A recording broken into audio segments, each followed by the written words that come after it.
Dans notre rubrique politique, nous parlerons aujourd'hui du retour de Laurent Gbagbo de l'autre côté de la Côte d'Ivoire. Bonjour Monsieur Bamba depuis la Côte d'Ivoire. Merci de répondre aux questions de Reporter Benemonde.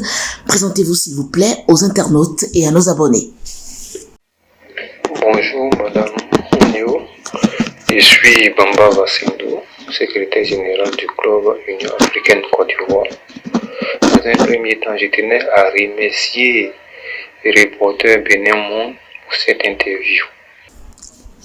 Alors, ma première question pour vous, c'est comment se ressent et se perçoit aujourd'hui le retour de l'ancien président Laurent Gbagbo? Donc, vous savez qu'en 2010, il y a eu des élections en Côte d'Ivoire. Suite à ces élections, M. Laurent Gbagbo a refusé de se soumettre au verdict des urnes. D'où il y a eu un conflit post-électoral qui a fait plus de 3000 morts. Les institutions, sinon les juridictions ivoiriennes, à cette date, n'ayant pas la compétence de juger les crimes de guerre et crimes contre l'humanité, M. Laurent Gbagbo a été transféré à la CPI sous la demande du procureur adjoint Fatou Bensouda. Et là-bas, il y a eu le procès pendant 10 ans. Aujourd'hui, l'ex-président a été acquitté. Je pense qu'il est bien qu'il puisse rentrer chez lui, s'il le souhaite. Donc, dans ce processus, il y a un comité qui a été mis en place et aujourd'hui, le président est rentré. 10 ans, ce n'est pas 10 jours. Donc, que ce soit dans le camp du FPI, que ce soit dans le camp du PDCI, que ce soit au RHDP, nous disons que c'est une bonne chose. Parce qu'après tout, c'est un Ivoirien. Il est bien dit que nul n'est contraint d'être à l'exil. Et donc, s'il décide de rentrer, qu'il est rentré, je pense que dans un premier temps, c'est vraiment une situation qui réjouit d'abord les Ivoiriens, parce que c'est un fils qui était parti et qu'aujourd'hui, il a pu regagner sa terre natale. Vous-même, vous avez constaté, je pense que vous avez suivi un peu sur les médias lors de son arrivée, comment ça a été. Les gens sont sortis, ils étaient mobilisés pour dire que vraiment, ils ont aimé ce retour. Mais même si ce n'est pas dans tous les camps, mais nous pensons que c'est vraiment une bonne chose. Est-ce un pas vers la réconciliation véritablement, comme le disent les politiques, ou vous n'y croyez pas du tout? À cette question, je dirais oui, je dirais non. Vous savez, la réconciliation n'est pas quelque chose qui se décrète. La réconciliation, c'est un processus. Et tout récemment, après les élections récentes qu'on a eues en 2020, vous savez que là, il y a eu vraiment encore des conflits qui se sont déroulés parce que il y a eu la création d'un Conseil national de transition qui n'était pas d'accord pour que le président sortant puisse se présenter. Ils ont même lancé un boycott actif. Mais chose faisante, aujourd'hui on a pu quand même faire ces élections, malgré que ça a été difficile, dans des contextes en tout cas vraiment difficiles. Et à la suite de ces élections, le président a mis en place le 15 décembre 2020 la création d'un ministère de la réconciliation nationale qui est devenu le 6 avril 2021 le ministère de la réconciliation nationale et de la cohésion sociale. Toujours, nous disons qu'ils sont le pouvoir en place et l'opposition, ils sont vraiment, nous tous sommes dans une dynamique de réconciliation. Parce que nous savons que pendant cette guerre, tout le monde en a souffert. Est-ce que nous devons évoluer ou bien nous devons toujours rester en train de revenir sur les mêmes choses telles que du passé. Je pense que le passé, c'est le passé. Nous devons tirer des leçons du passé pour pouvoir bâtir le futur. Donc pour moi, effectivement, avec ces efforts qui ont été faits, jusqu'à ce que le président y mette en place un comité pour pouvoir accueillir l'arrivée du président Gbagbo, je me dis que des efforts sont en train d'être faits au niveau politique pour que vraiment il y ait la réconciliation. Et là, c'est vraiment une main tendue des deux côtés, sinon des partis politiques, même si tout n'est pas parfait, puisque vous savez que dans ce contexte, jusqu'à aujourd'hui, on a encore l'Espagne, M. Sorodium qui est encore à l'exil, n'est pas encore rentré. Nous avons aussi le ministre de la jeunesse sous le FPI qui est encore en exil, et puis tous ceux dont on n'a pas cité le nom qui sont encore en exil. Je pense que aujourd'hui, l'État est en train de faire des efforts pour décrisper un peu l'atmosphère au niveau de la réconciliation. Et la fois dernière, ce même ministère a organisé un atelier que nous avons suivi et je pense que les choses sont sur une bonne voie. Non, je n'y crois pas parce que, vous savez, comme je l'ai dit au départ, les élections, la réconciliation, c'est un processus. Mais tant que les différents partis politiques se diront, tant que mon leader n'est pas au pouvoir, il ne peut pas aller à la paix, il ne peut pas aller à la réconciliation, nous disons que c'est un processus qui sera très complexe. Parce que si le président Laurent Gbagbo revient au pouvoir, que le RHDP, étant dans leur position, dit toujours que non, nous ne sommes pas encore réconciliés, nous ne voulons pas aller à la réconciliation. Vous voyez que ça serait vraiment difficile. C'est pourquoi nous disons que nous devons mettre la Côte d'Ivoire au centre de tout ça. Mettre vraiment l'intérêt de la nation au-dessus des intérêts partisans, si cela est fait. Il me dit que la réconciliation qu'on appelle des tournois sera vraiment une réalité. Mais tant que nous ne mettrons pas la Côte d'Ivoire au centre et qu'on cherchera forcément à s'accrocher à un leader et penser à notre intérêt personnel, il me dit que cette réconciliation sera vraiment difficile. Alors, Monsieur Bamba, ça grogne quand même un peu dans le rang des citoyens. Il dénonce peu ou prou l'impunité, surtout concernant les victimes de la crise post-électorale de 2010-2011. Quelle est aujourd'hui la posture de la société civile à ce propos et que dit-elle pendant que les politiques, eux, appellent carrément à l'oubli? Madame, vous savez, récemment, nous avons bénéficié, sinon nous avons participé à un atelier de réflexion qui avait pour thème Victimes et réconciliation nationale qui a été organisé par le ministère de la Réconciliation et de la Cohésion sociale. Lors de cet atelier, ils ont mis en place 3 commissions. Et parmi ces 3 commissions, on avait d'abord une commission des victimes, qui était la contribution des organisations des victimes à la réconciliation nationale. La deuxième commission, c'est la commission qui devait faire le bilan des précédentes actions de la réconciliation nationale. Et la troisième commission était la commission de réflexion juridique au renforcement de la réconciliation nationale. Et lors de cet atelier, tous les partis ont évoqué les problèmes et ils ont proposé des solutions.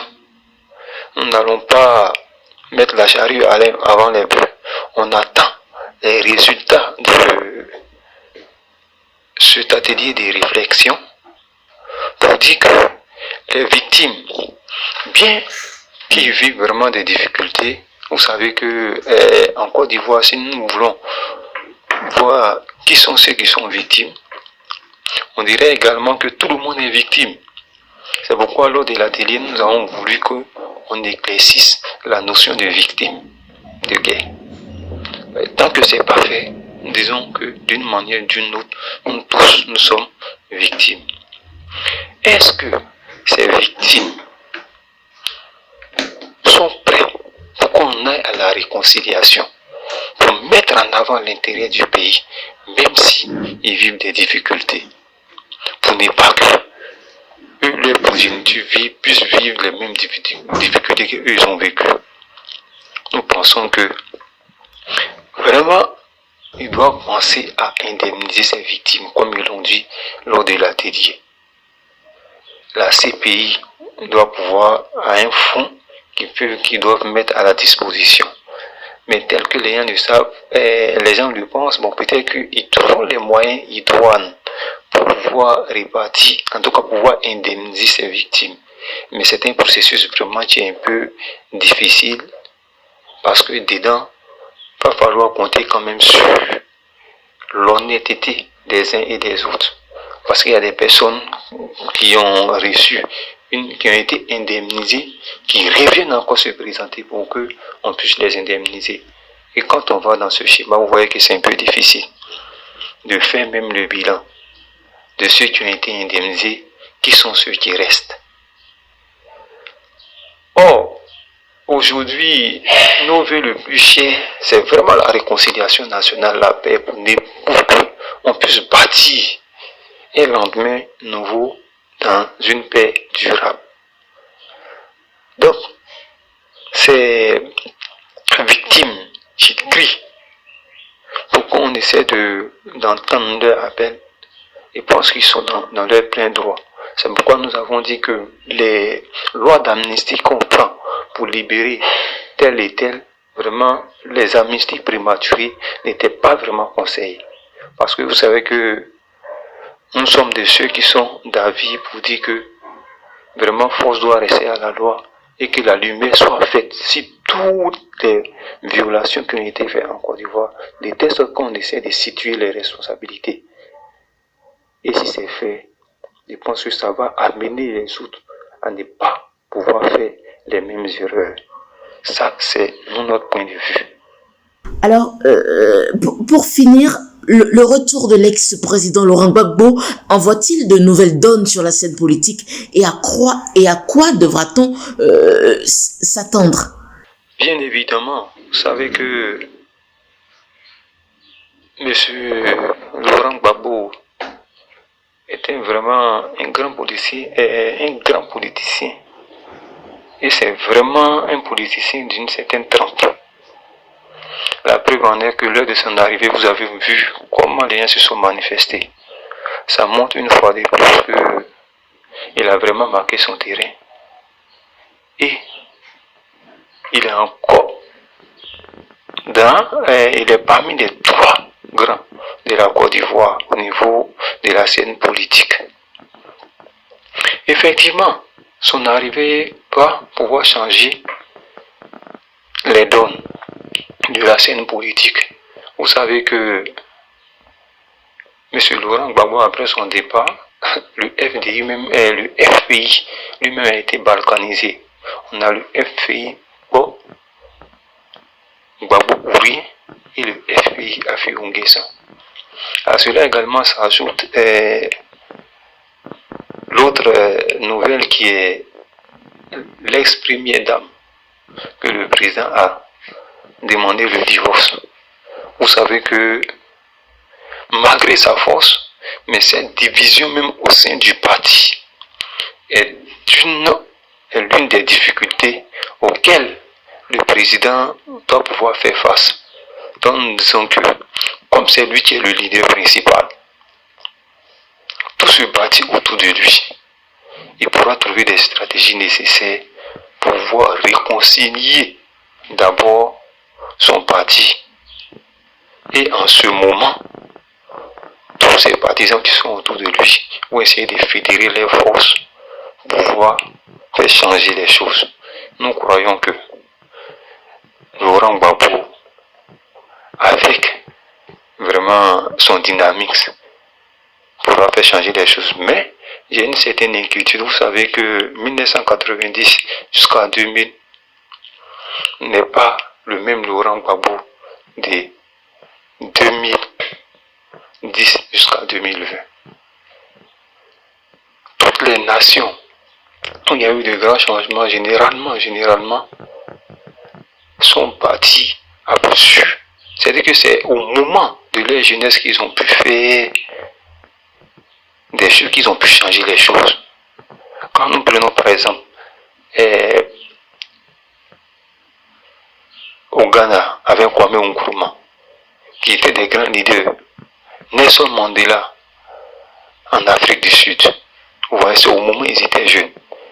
Même en Côte d'Ivoire, avec Feu Félix Houphouët-Boigny, le père de la nation, c'était au moment où ils étaient jeunes. Donc vraiment ce changement, c'est le fait d'être jeune et qu'on a toutes nos forces, on a la santé qui ne nous trahit pas. En ce moment, nous avons la foi que nous voulons vraiment faire changer les choses. Mais aujourd'hui, Laurent Gbagbo d'hier et puis Laurent Gbagbo d'aujourd'hui, je dirais que il pense que les choses vont changer, mais la manière dont nous pensons que ça va changer, ils ne pensent pas que ça soit jusqu'à ce niveau, puisque les forces ne sont pas les mêmes. Et les mêmes enjeux, il n'y a pas les mêmes enjeux. Avant, il n'était pas président, il a été président. Et aujourd'hui, qu'est-ce qu'il recherche? C'est d'être encore président. Or, au sein même de son parti, il y a des jeunes qui veulent affirmer leur leadership. Nous ne pensons pas que vraiment ce serait une chose facile. Moi, je crois bien, mais j'attends de voir. En tout cas, je reste quand même sur mes faits. Je reste sur mes faits. Je ne dis pas qu'il n'est pas un grand politicien. Je ne dis pas qu'il ne peut pas faire changer les choses. Mais je me dis, aujourd'hui, hier est différent d'aujourd'hui.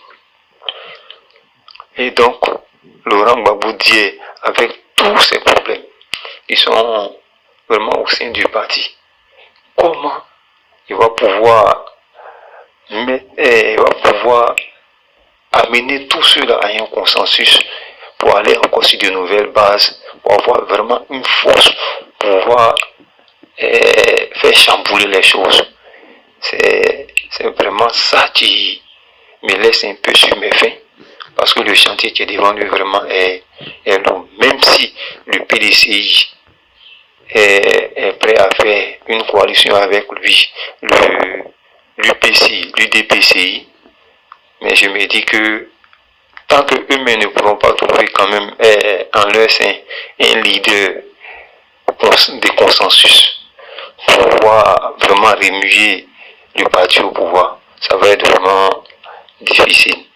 Donc, je me dis, ce à quoi nous devons nous attendre, en tout cas, c'est tout ce que je viens de dire. On attend de voir comment les choses vont se passer.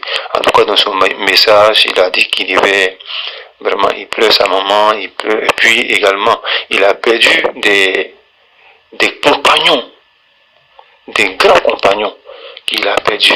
Donc aujourd'hui, il doit revenir encore avec, peut-être, même s'il y a quelques anciens, essayer de rebâtir la confiance avec ceux-là, et puis pouvoir conduire le parti. Donc je me dis que vraiment, il y a eu beaucoup de changements, et il aura vraiment le temps de pouvoir le faire, vu un peu son expérience dans la gestion des partis politiques. Mais vraiment, moi, en tout cas, ce que je dis, mon mot de fin, en tout cas, je reste vraiment sur mes fins. Et je tenais vraiment à vous remercier. Et puis, je pense qu'on se reverra. Merci Monsieur Bamba. Je rappelle, vous êtes secrétaire général du club Union africaine en Côte d'Ivoire. Merci d'avoir répondu à nos questions.